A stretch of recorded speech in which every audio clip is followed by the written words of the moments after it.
Saƙo zan bayyana masu ji ku rubuta,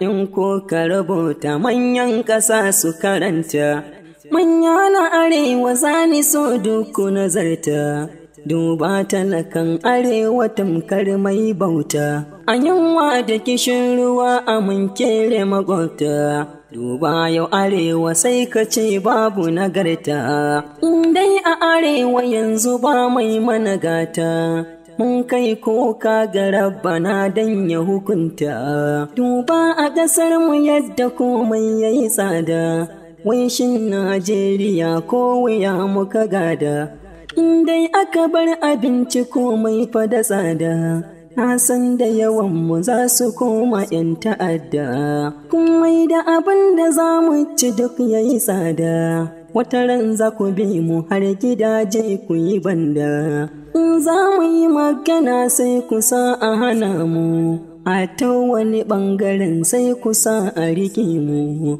to yau mun faɗa fa sai dai kusa a kashe mu, manya na arewa wasu ba sa kishin mu,